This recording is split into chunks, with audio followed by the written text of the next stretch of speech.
I'm Naveen Madishetty, the host of Business Sustainability Conversations. Today, our guest is Dr. Yeram Raju, uh, and he is a pioneer in risks in enterprise, how to manage risk in enterprise. He is the advisor and director of TIHCL, Telangana Industrial Health Clinic Limited. He's nearly having experience about 5 decades. He was an academician, did his PhD in management, and he also served as a dean of Administrative Staff College of India. He served as heads of premier institutes like Institute of Public Enterprise, Director of Indian Institute of Economics, and many institutes. He was a visiting professor like IDRBT and Acharya Nagarjuna University, Institute of Small Enterprise Development, Kochi, many other institutes. So, and he is the author of many books like Risk Management, The Story of Indian MSMEs, A Saint in the Boardroom, Small Industries in India, and so on and so forth. Recently, he has written a book on Roots to Fruits, The Journey of a Development Banker. So, without further delay, I welcome Dr. Yeram Raju Garu and give an opening remarks, and please go ahead and enlighten about the risks of an enterprise. Thank you, Naveen Madishetty, for the nice introduction, and I'm very happy to be with the audience. Basically, let us think about the enterprise risks. They are multifold. Some are internal, some are external. But then, if you are looking at them, you will know that some are known risks. For example, when he starts an enterprise, he doesn't know whether the place where he starts the enterprise is the right place or the wrong place. He does not also know how to choose his partners. Sometimes he chooses his own family members as partners. Sometimes he chooses friends whom he thinks that they would be of great help and resource to him. But very many times he may be wrong. And mostly unknown areas, he is the enterprise risk travel. And there are known unknowns. And there will be unknown knowns. As we move along, we will come to know which are these known unknowns and which are the unknown unknowns. In the known unknowns, you know whether a particular bank would be able to lend, whether a venture capital is going to fund him for equity, or an angel investor would come and join him as investor, whether the markets are going to respond to his products, or whether the processes are genuine and they are going to add value on a continuing basis. And then when you come to the unknown unknowns, you have natural calamities like earthquakes, typhoons, the tsunamis, and the latest, the SARS or the COVID or the pandemic that we are facing now. These are all unknown unknowns for him, but he should be able to manage all these risks. But he should first of all know what business he is in. After all, when he starts an enterprise, he should know what business he is in. But then many a time, he thinks that his neighbor is earning good money, therefore why he cannot. And what is his target market? Is it domestic market or international market? And if it is domestic market, is it local market or is it spread throughout the country? And he should also know who his customers are. Supposing he is in a government industry and he is making, the new type of designs and gowns and so on and so forth, and women will be his entrepreneurs in women. Which age group of women are the best customers for him? He should segregate his customer profiles, and he should also know what choices the customer is going to exercise, and what is his product life cycle, and then what will be the profile of the product. He should be able to really imagine if that product is going to stay for too much time in the market, is it going to sustain or not sustain? Do the risks vary with the gender? Yes, they do vary with the gender. Supposing you see that, you are just seeing just for moms, just for children. So many retail shops are coming with the profile of the customer in view. And the risks vary with the gender for the simple reason, supposing you are targeting a customer, women customers, their attitudes towards a product change very fast. When they are not married, their taste will be different. When they are married, their taste will be different. When they are middle-aged, their taste will be different. When they are with 3 girl children, their taste will be different from 2 boys as their children. So there are very many changes that would happen in the thinking about a customer, and he should be very well prepared about the customer's choices. And the key questions that he should address, basically, who are his competitors and what resources does he have? Is he going to have more of equity or debt or a mezzanine finance? And is he having access to such type of products? Is it easy access or is it tough access? Very many times he chooses a bank just because it is in the neighborhood. Sometimes he chooses a bank because his good friend has told him that X bank is performing very well, why don't you choose that bank? And the choice of a credit institution, very material for him. And in that particular moment, if he takes some wrong decision, he is going to suffer for long, because changing a bank is not so easy in India as elsewhere. Choice of a bank is also not so easy in India as elsewhere. And next thing he should think of, what are his human resources and what is the composition of that human resource that he is going to engage.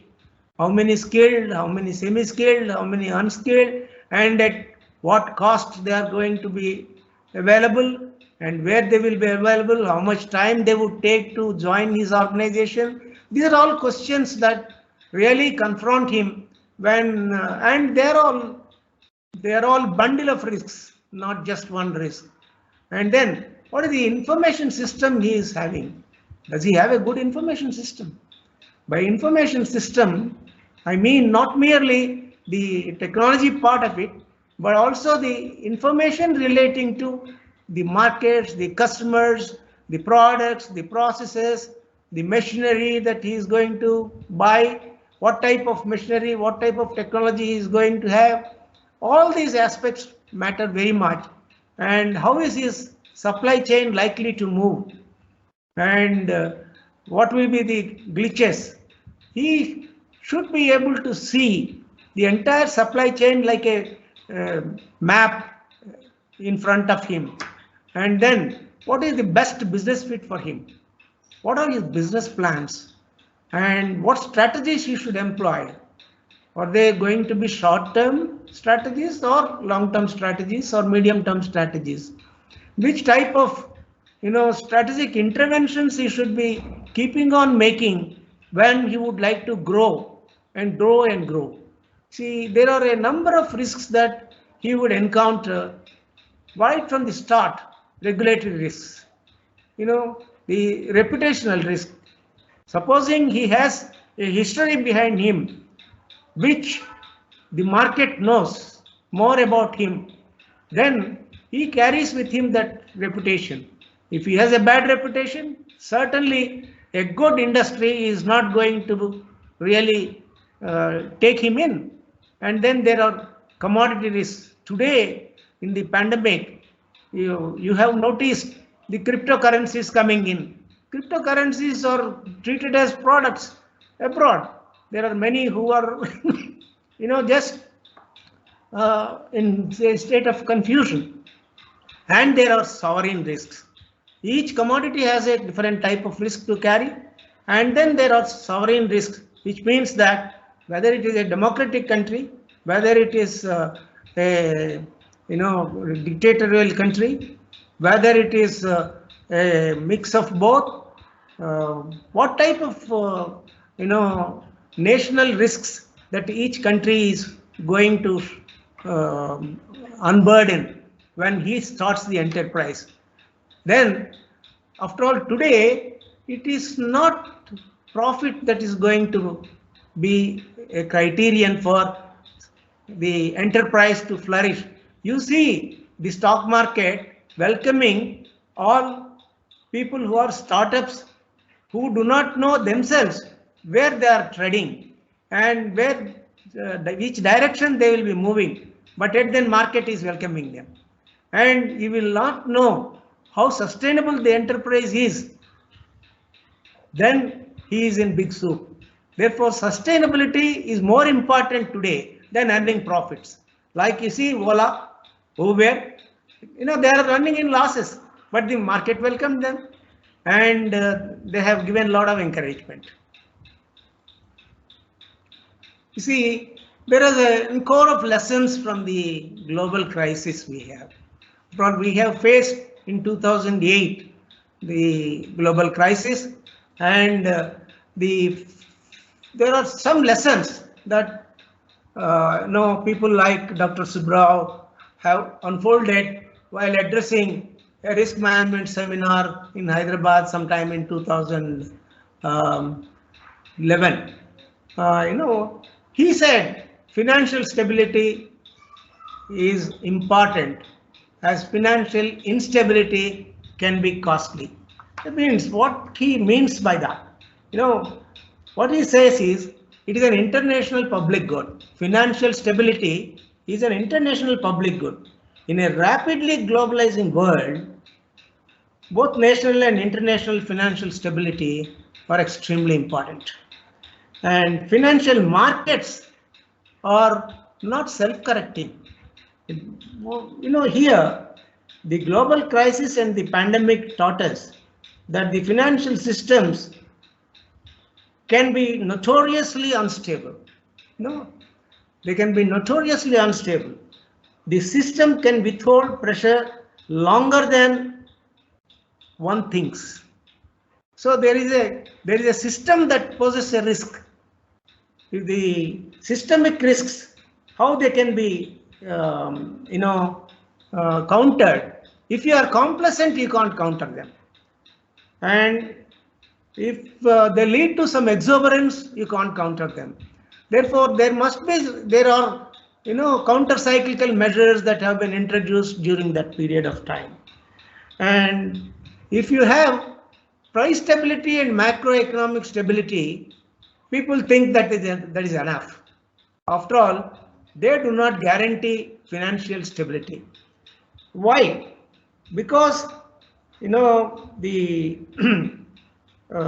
because of complacency, system builds a cancer-like thing, in a system. Particularly when price stability and macroeconomic stability cloud your thinking and approach to issues as you go along in, ensuring that certain things happen in the economy. Then you have the famous quote of his, a collection of healthy institutions does not collectively make a healthy system. It is not enough if we are having very healthy institutions. For example, today you have public sector banks performing extremely well. Is it enough? In a complex financial system where financial stability matters most, it is the NBFCs, it is the small finance banks, it is the cooperative banks, it is the cooperative urban banks, all these institutions, variety of financial institutions that should perform very well. And you will find, then what is it that you should do? Fundamental question comes to the enterprise. What should I do in such a situation? First of all, he should identify and evaluate the opportunities that are available for him. And the opportunity gleaning, as we call, what is the length of the opportunity? First of all, how do you create the opportunity? Then what is the length of the opportunity? Is it going to be a short or medium or long term? And how frequently he should be looking at these opportunities? And then real and perceived value of opportunity. See, the real value of opportunity may be different from the perceived value of the opportunity. So he should see what's going to be real value of opportunity. It does not emanate from his competitors alone. You know, there are many institutions, many enterprises that have followed, you know, somebody and then started the enterprise. That is queuing in approach. If they find that a particular product is doing very well in the market, then there will be a lot of people who will be starting that. Today, supposing waste regeneration is the enterprise that is going to fetch lots of money. What type of waste you are able to regenerate into a wealth? You know, there is any amount of literature, there is an amount of thinking that should go into such type of enterprises when you are starting. And how do you really cope up with the environmental risks that come up when you are starting a waste regeneration enterprise? You know, therefore, opportunity versus personal skills and goals also need to be really looked at. If his personal skills are, you know, different from the skills that are required for managing the enterprise and running the enterprise, and his goals are going to be quite different, then it will be difficult. Even if there is a very good opportunity that he is going to tap, he may end up in a failure. You know, the competitive edge, as Michael Porter says, it's emanates from the value created by the firm for the buyer or the customer in excess of the cost of creating a product or service. Therefore, what an enterprise should do to manage well his risk is to keep an eye on the costs. There is no shortcut for cost reduction. It can happen throughout the cycle of the product. And then there is a direct involvement of the enterprise in cost reduction. Means the entrepreneur must be in a position to see where the costs are rising, and he should see what measures to take to cut down those costs. And see, he is a moderate risk taker. If you are looking at a micro or small entrepreneur, you know, he is a very moderate risk taker, and he deals with mistakes and failures as long as he is very innovative. After all, when you are thinking of an entrepreneur, you think of him as an innovator, you think of him as a creator, you think of him as a person who is capable of taking a lot of risk with him. You think of him as a person who has a vision, who has a strategy, who follows a dream, and his transactions and deal making is based on the relationships that he builds. What type of relationships he is going to build in the market is what that matters. So if you look at the risk mapping, you know, the enterprise risk profile, basically it, you know, the business risks are from, you know, different directions. One is the industry risk itself. Supposing, you know, tomorrow you want to start a secondary steel, in the secondary steel sector, a re-rolling mill. Is it going to have a bright future in this country when your coal is going to vanish in a matter of 3 decades? It is very difficult. Sustainability of such enterprises will be very, very difficult. In fact, even the existing secondary steel market has to look at differently how to really cope with future risks. And you have, you know, the market position when you are looking at the business risk. Whether the market is in a position to really attract your product. Are you building products because you know the product? Or are you building products because the market wants the product?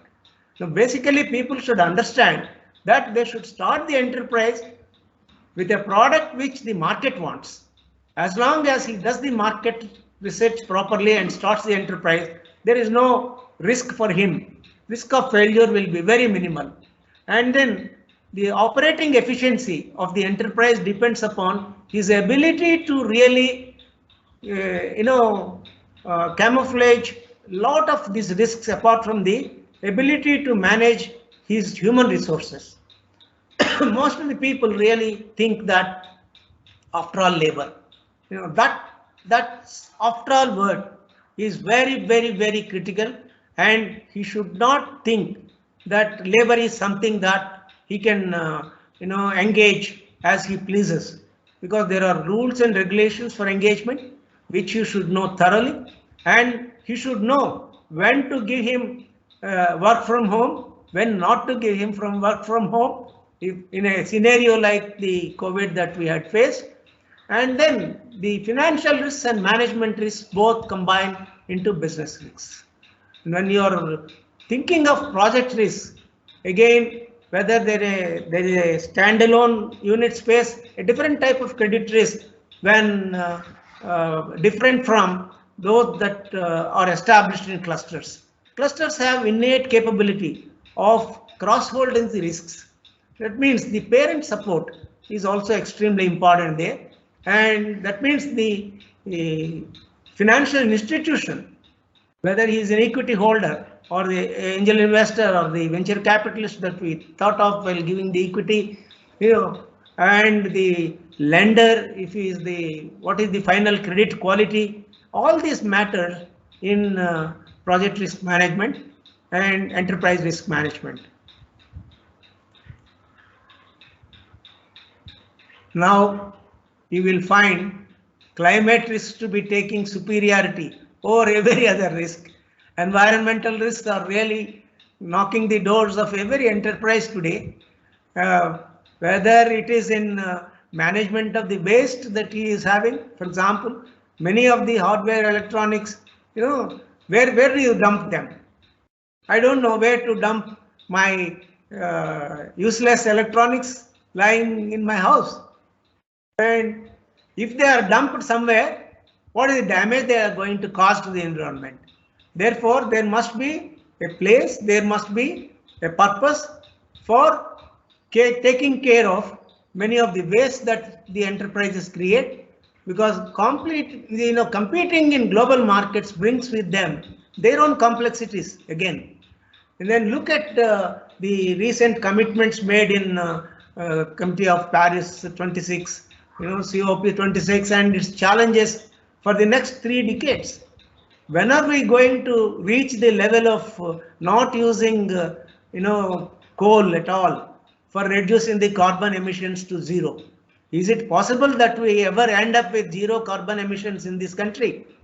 I have my own fear, because in the rural areas you will find still people using charcoal. You will find still people using wood for converting into charcoal. And then you have water, air, carbon footprints, all these aspects really, hurt the enterprise more than before. And you can't survive if you don't grow. Growth has its own pains. So he should understand growth is essential, growth is important, but he should plan for that growth. After all, when a particular person reaches a particular level of height, he reaches a plateau. Precisely at that plateau, he should stop and think how to really grow tangentially again. And this graph that goes upwards, horizontal, and again rises, that particular graph should always be in his mind. And any time you are going to ratchet up complexity without systems in place to manage them effectively, they should manage them effectively, you will run the risk of getting into trouble. That's what Tyler Rye of Wharton Study told us. Risks of making businesses simple and with new technologies is certainly not a one-time solution. Your technologies keep changing. The same computer I am using will become useless after 5 years, because the whole configurations will change. After all, Windows have moved to Windows 11, and you may not be able. People who were using Windows 7 earlier, they took a lot of time to shift to Windows 10. It took nearly months for them to really familiarize themselves with Windows 10. Those that are using Windows 10 now moving to Windows 11, we do not know what problems they will encounter. And you will see there are a few ecosystems that are built around the markets. A.T. Kearney has a consulting firm has put it very nicely, figuratively, which I had put here. And for visual sake, first of all, there must be a strategy, as I was mentioning, and that strategy must be a focused strategy. And the facilities and infrastructure matter very much. The other day, one entrepreneur came to me. She's a scheduled caste woman entrepreneur. She has been given a site in a particular industrial cluster, and the road level is 3 feet above her site.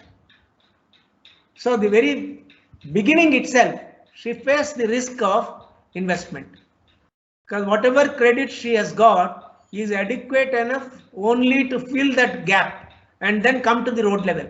Without coming to the road level, if she wants to establish a garment industry, after all, when it is flooded, means finished. The whole industry will vanish in one stroke. Therefore, she should understand, or he should understand, the facilities that are robust and the type of infrastructure that is available, whether it is absolutely suitable to him or her, and then regulations. Regulations must be, we were having 163 returns to be submitted by a micro or small entrepreneur at one time and face about 65 inspectors. God alone knows how so many small scale industries have come attacking all these regulatory risks. Today, that's why we are concentrating on ease of doing business. Lots of regulations have been comfortably brought down, and then you have to concentrate more on development of talent and technology simultaneously. You have good technology, but you have bad talent, you are finished. You have good talent, but your technology is archaic, then also your production will be not consistent with what the market expects. Many people, particularly our Indian engineers, are very complacent about their abilities to reinvent, and therefore they buy a second-hand machinery and they try to re-engineer the whole thing and install the machinery there at lower cost. By the time he installs, the man who sold that second-hand machinery has gone in for a newer technology. He is producing a better product, pushing into the market at lower cost than him, and ab initio, this fellow becomes an NPA. This is what has happened to quite a few of the MSMEs in this country. And promotion of MSMEs and entrepreneurship are really very dicey aspects that need total attention of the governments. And then you will find, finally, when he gets capital, when he gets credit, he is really he is into the biggest quagmire of financial risks. What are the financial risks? It is just not credit risk alone. It is right from tackling the bank, revisiting the products and processes, process range, and then he should tune them to the markets on an ongoing basis. Then, what is the inventory that he is holding? Is it the right level, or he should change the inventory pattern itself? I know I have seen one in enterprise which was manufacturing the motors and pump sets. That guy was holding 20-year-old stock and he is showing to the banks at higher cost, that is current cost. And how do you expect that fellow not to become NPA? Because the bank has not been able to scrutinize properly the stocks and value them properly, the fellow landed up as NPA. He lacked counseling also. When stock audit is done and his stocks, bad stocks are weeded out, then he was a happier fellow with enjoying the same limit, he was able to produce more.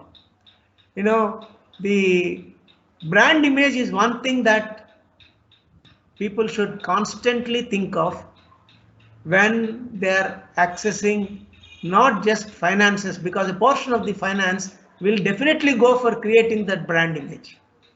And if he is having a co-branding, that will help him in reducing the cost of branding, because branding is a very costly affair. After all, if you can't engage Amitabh Bachchan or Nagarjuna for every type of product to be unleashed into the market, because they're very, very costly. Nor can you ask, Virat Kohli or Dhoni to come for the finest shoes to be showcased. It's very difficult. So you should be able to co-brand and then build your brand image. And then now you are in a situation where cyber attacks have become very common. You don't know that your limits are being drawn away by somebody else. So the adding to that today, the digital currencies, cryptocurrencies, and emerging technologies, these are all adding to cyber risks. Very materially, almost every day, people are losing out their purses. And therefore, awareness adds to the preparedness for coping up with the financial risks.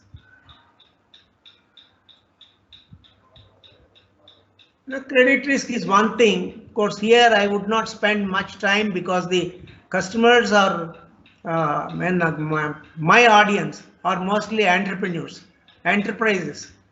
And for them, credit risk is really a bugbear, I would say. We have discussed in the financial risks in a little while ago. The banks need to implement more automated credit decisions and models in lending for the enterprises. That is one factor, I would say, which has really affected the micro and small entrepreneurs. This modeling has really killed many an enterprise because they go by systems. They stop thinking. It is the machine that thinks for them. This is really deleterious for really the growing entrepreneur. Then you have to tap new data, new sources. You have GST today.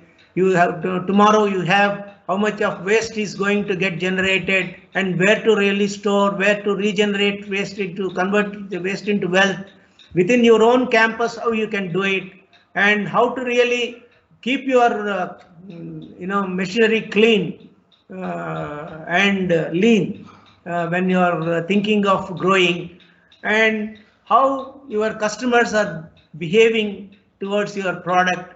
This should be an ongoing survey for the entrepreneur, and more precisely, open new segment. You should be open to new segments being created in your own organization.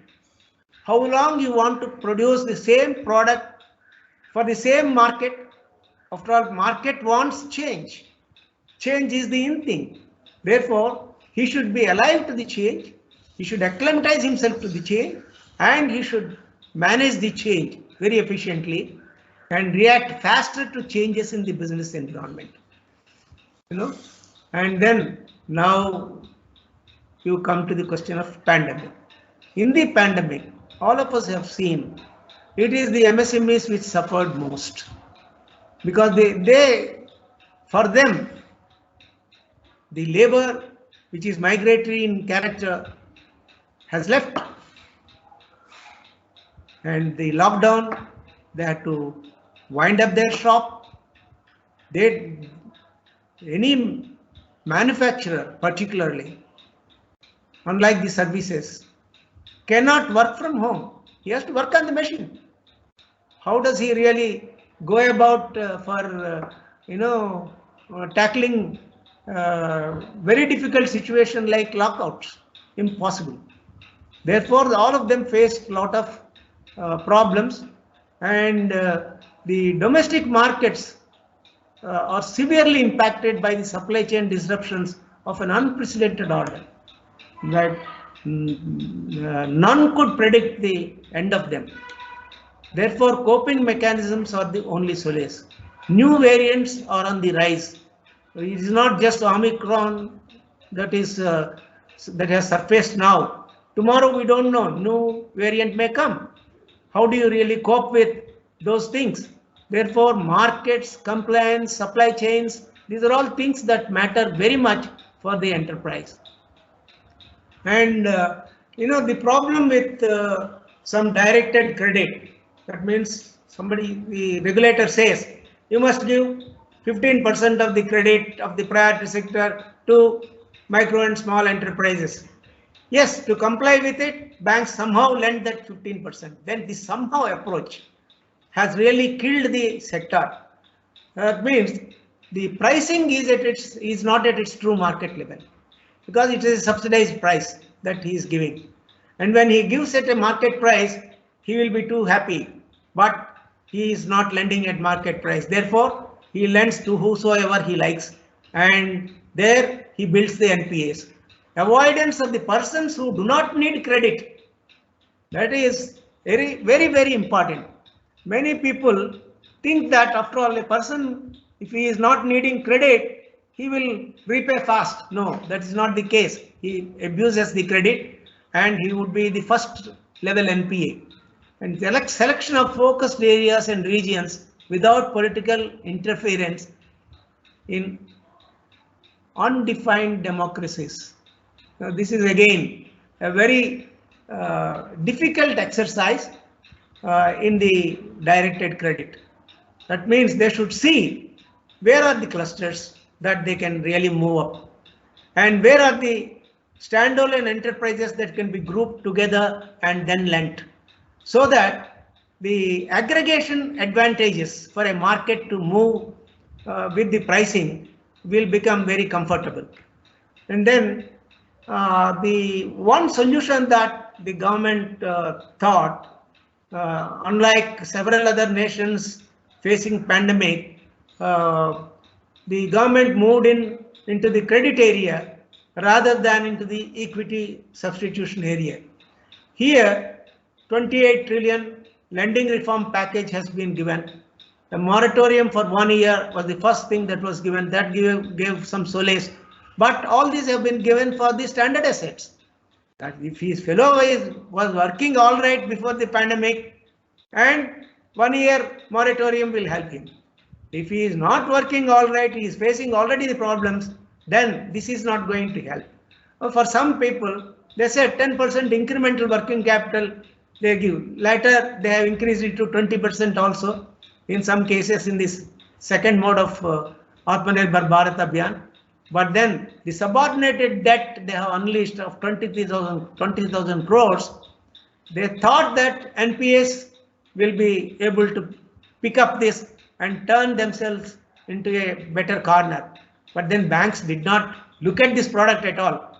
And that has really hurt many of the NPAs not to really vanish. They have in fact grown, they have outgrown their size, and they had to sell their assets. Banks have to auction their assets and realize their proceeds. So this is one bad move that has hurt the economy in general and manufacturing enterprises mostly. Therefore, there is a need for rethinking on this particular area. For example, Telangana government has established Telangana Industrial Health Clinic Limited. which has been able to really serve during the pandemic a different type of product and unfold to the customers. But the customers were wary of coming and picking up the product because they were not sure whether they would be able to conform to the terms and conditions and repay over a period of time. Therefore, they were very hesitant in picking up any product for revival also. The scheme has been modified thrice and it has been given additional facilitation. They have been extended. The reason for extension came mainly because the whole package could not be picked up by the financial institutions and the enterprises who were facing the risk of pandemic, because they were not sure whether this pandemic will really end one day and the package they are going to pick up is going to work for their benefit. When you look at the underwriting process in this country, it is very primitive, because neither the banks nor the customers are happy with the credit guarantee trust for micro small enterprises. And why they are not happy? Because even before proceeding to CGTMSE, the banks must prove that they have taken all the measures of recovery, including legal measures, legal notice, and they have failed, and therefore the guarantee should be paid back to them. Why should they put all this strain and then go for a guarantee? And that means they have expended so much of resource for recovering the money, and still they could not recover, and then they went for guarantee. Therefore, banks were not very happy with the CGTMSE products. Then insurance mechanisms, the machinery, almost all the machinery in the factories is insured, but there are no claims on this insurance policy from the enterprises, because enterprises do not know. The insurance policy is assigned in favor of the bank, and the banks did not advise the entrepreneurs to really put claims on the insurance industry. The reinsurance mechanisms, they are really not worth mentioning at all. And therefore, the future of risk management, when you are looking at, the crisis is going to continue. Continuity of the crisis is the in thing. And you will find whenever you hear some noises, you should be able to see them through and add your own stake. After all, you can't say that somebody else should keep on funding me or financing me all through, with me sleeping comfortably in my mattress at home. No, that's not possible. He should first think what type of way out is there for him, very easy way out at his own command, and then he should go to the external markets to really come to his rescue. Then reputational risk, as I was telling, is very superior to all the types of risks that he has.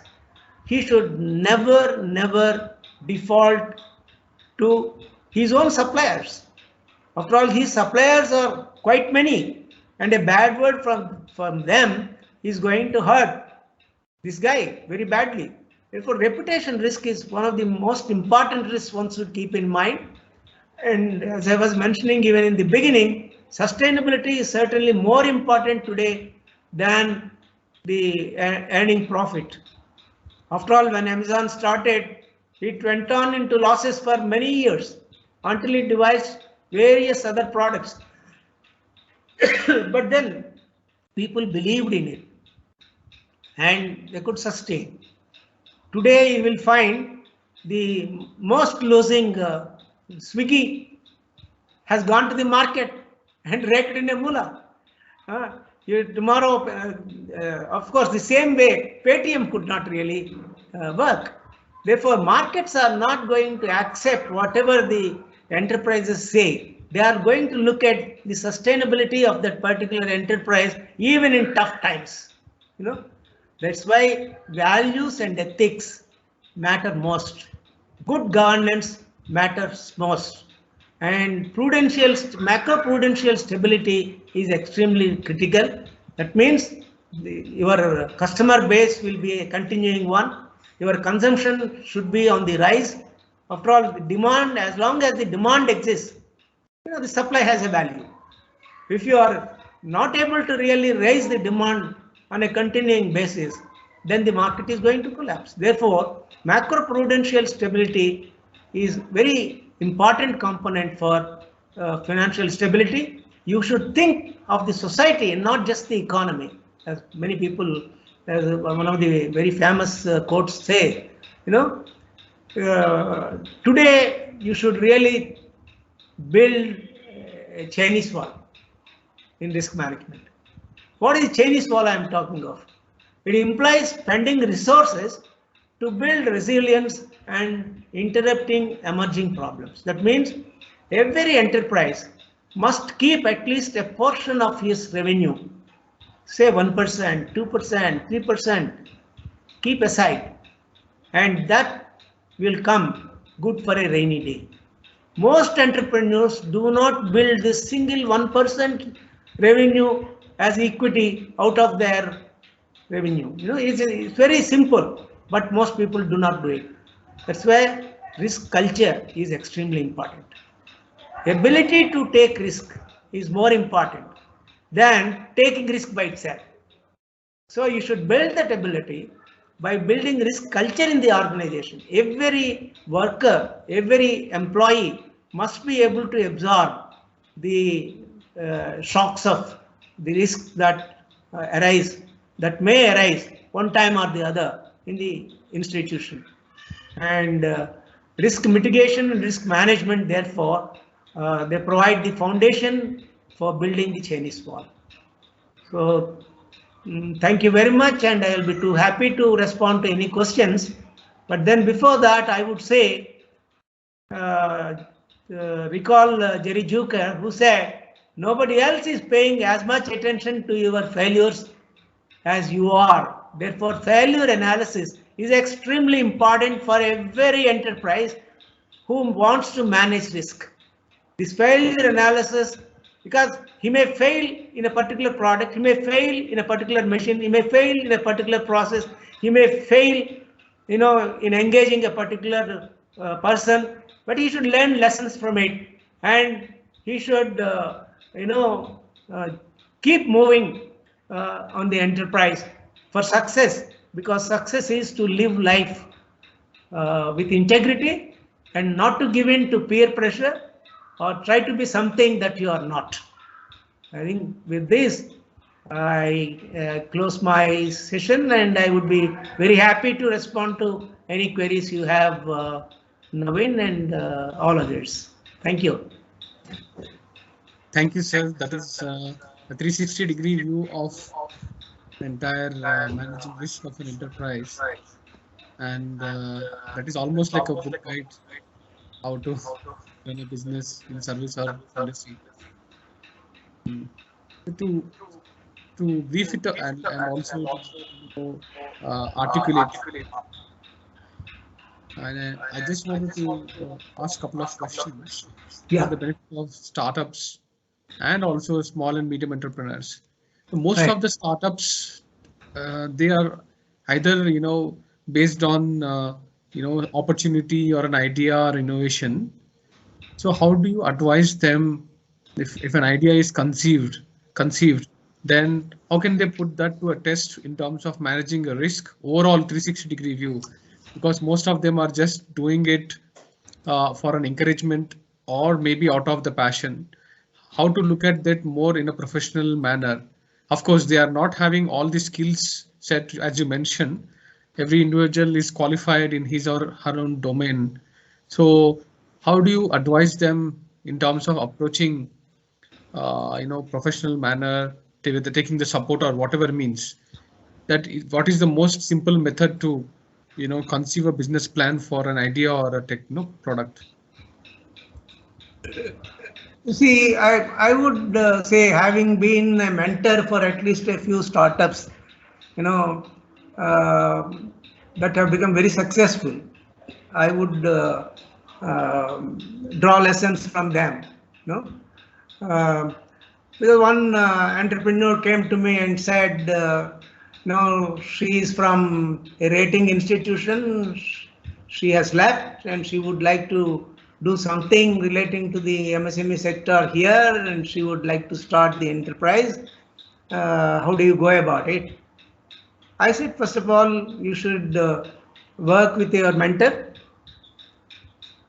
go with him, see how he is tackling the customer. Maybe that he is going to take you to a institution which would engage consultants. Then prove yourself that you are a better consultant than him. Then you are going to be in business. And she did exactly that. She is now a very successful entrepreneur. The other day, another entrepreneur came, a startup. She is into e-commerce, and she is in search of investors. So we could link several, people who are into that game. I am not myself an investor. I am not myself a venture capitalist. But then sizing up the enterprise is extremely important. What is the future for this e-commerce business? In the context of the competition that she is going to face from people like, institutions like Amazon or Google or, so many global competitors that are going to come, and many domestic players are also likely to come. Therefore, how are you going to face such an enterprise? Therefore, you must have niche products. What are the niche products in which you are going to do e-commerce? It was my question. Then she said, I am going to do in so and so organic products, which are already branded. And these branded products, I am going to take to clusters of, what are the clusters? Residential clusters, like, gated compounds. She captured 2 gated compounds, 20,000 families. She proved the concept. Therefore, for the investor also, it gives a lot of confidence. Therefore, when a startup is there, he or she must be able to first test the ground. And that testing the ground is the risk capital that he is going to introduce. That risk capital, if he doesn't have, is not worth going for, as a startup, I would say. Because not everywhere, not everybody will respond in a like fashion. Many people will be there to discourage rather than encourage. Therefore, for a startup, the choice must be he should go to a good association, a good entrepreneur who encourages a competition, and then learn lessons and then start the enterprise. This is my advice to the startup. Fantastic, sir. Very, very practically explained. Another set of entrepreneurs are there in the service and manufacturing sector, which are in MSMEs, which are mostly are family run or a proprietary firm or a partnership firm. And these are, people who are coming from the background of expertise, whether maybe technocrats or maybe they have some set of skill set in product manufacturing. Yes. But most of these, companies, like as you explained, they have not taken the, risk averse factors, and also like so many factors you mentioned about shifting from technology to technology and, product innovation and having, exposure to uncertainties and so on and so forth. They have less affinity for professional, solutions and, partnerships, or, evolving their business model, changing their technology, getting rid of their inventory. So problems. What do you think is a simple method that entrepreneurs should adopt from day one, the moment they are successful as a startup, so that they you have asked a very complex question and a simple solution. Starting a manufacturing enterprise is not that easy, because every product has its own regulations. Apart from the general regulations of starting an enterprise, where to start, when to start, how to start, there are product regulations also which the entrepreneur should be very well aware of. Several entrepreneurs who started manufacturing enterprises do not know the product regulations. Therefore, they have suffered as they progressed. And when they come to cross the bridge, when it comes to the ridge, that was the approach they were following, and every time they can't incur the cost for crossing the bridge, so they failed. It is very important for them to really see what are all the regulations that are there for starting the enterprise, whether they will be able to cope up with these regulations, number one. Number two, first they should study the market. Without studying the market, you should never start an enterprise. Just because you are a technocrat, just because you know how to produce a product, just because you are very good at bringing out wires, or making steel rods, or in aluminum, you can convert the entire aluminum into aluminum ware. Where is the market for this? What type of ware is required? Some alloy must be there, which should make aluminum attractive to the customer. So there are very many aspects a manufacturer should look into before getting into setting up an enterprise. Unlike just having a little money and he can start an enterprise, that is not the way. Second, their choice of partners is extremely important. You have raised a very good question. If the family members are taken as partners, they are willing partners. They will not raise questions at the right time because they will be afraid of raising questions. Number one, the entrepreneur also will be afraid of disclosing to the family members the problems he is facing. Now, I am aware of one entrepreneur who was facing a problem of NPA, and he came to TIHCL. When we went and contacted the family members that your husband is facing this, oh, he never told me. After all, I have so much of gold lying idle, I can as well take a gold loan and clear this. She immediately responded, and then she cleared his misgiving. In a similar fashion, choosing a partner is extremely very value proposition for the enterprise. If he chooses just because he happened to be his friend for a few years, when he sees cash in his hand, he would not really become so friendly as he was when there was no cash rolling between them. Second, even the partners' wives, partners were unmarried when they started the enterprise.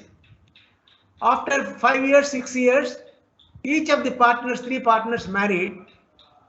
Then the managing partner, when he was taking a little more money and he was giving better salary to his wife, the other 2 wives of the other 2 partners, they started, cribbing, and ultimately the partnership broke, and the enterprise came to almost a closure. It had to struggle for nearly 5 years as NPAs, and then thereafter the guy, because he is a technologist in rubber technology, he was able to really withstand and then start revive the enterprise. So there are very many cases like this. Choosing a partner is extremely important, or choosing more than one partner is also extremely important. Graduating from micro to small is more important than, or small to medium is more important in his journey of the enterprise. He should plan his growth. That's why I said while talking, planning for growth is extremely important. When he should move from micro to small, which year? Is it in the 10th year? Is it in the 6th year? Is it in the 4th year? Or is it after waiting for 20 years? What is it? And third most important thing, he should never depend upon government incentives and start the industry. He should depend upon his own resource. If the incentive comes, fine. But he should crave for excellent infrastructure being in position. He should look at the infrastructure available for starting his manufacturing enterprise. That is extremely important. In what locality he is starting. If he is starting in a residential locality manufacturing enterprise, one day the government will ask him to vacate and get out. That's what is happening. So let the entrepreneurs be very cautious in choosing a place, choosing a partner, and choosing the product. So greatly you have elaborated. I think I have recently seen these cases more close to me, people around me, each of your examples you gave. And partnership, as you explained, was one of the biggest bottleneck, actually the major bottleneck, was some hindrance factor for the growth. After successful startup, that partnership had really, and in two consecutive terms, he made the same mistake. He made a company, then he had to come out of because of the partnership. Again, he made another company for the same technology product business. Again, he made the same mistake of choosing a wrong partner. And so I think this is the most relevant, pertinent explanation you gave. Another one being you talked about the last one, about how you should plan for the growth, choosing the right partner. So I think this is very important. Suggest that rather they start as a proprietary, as a limited liability before they go choosing the partner.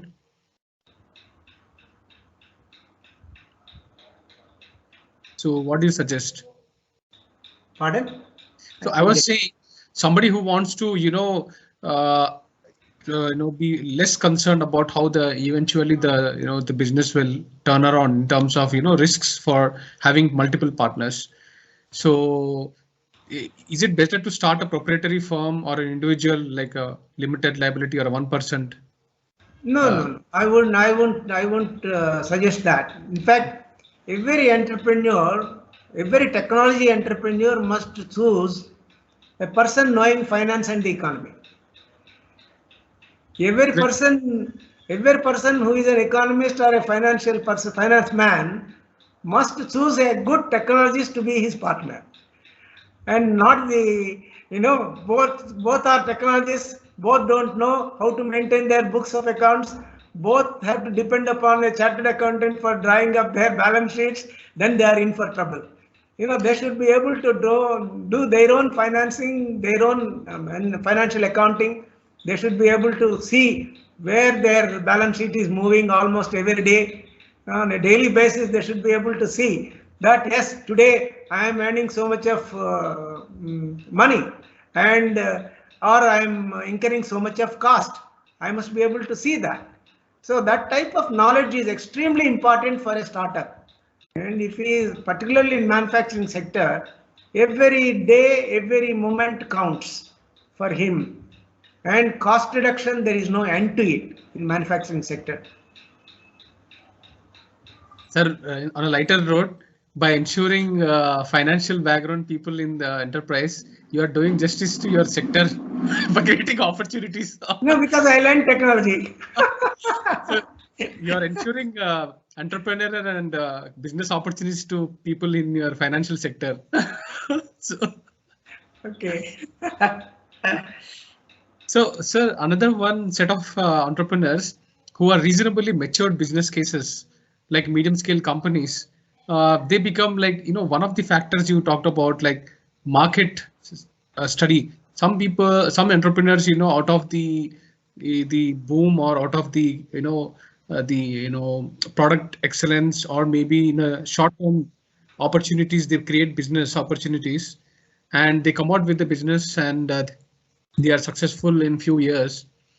It can be a manufacturing, also in service sector. So with market due diligence you mentioned, if they are successful and made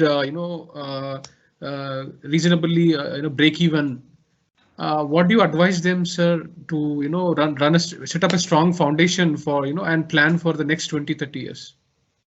No, it's good governance that matters. At that point of time, it's the value systems that he has built. He has to build in the organization. Values are very, very important. I was mentioning to you. See, ethical way of doing business is extremely important.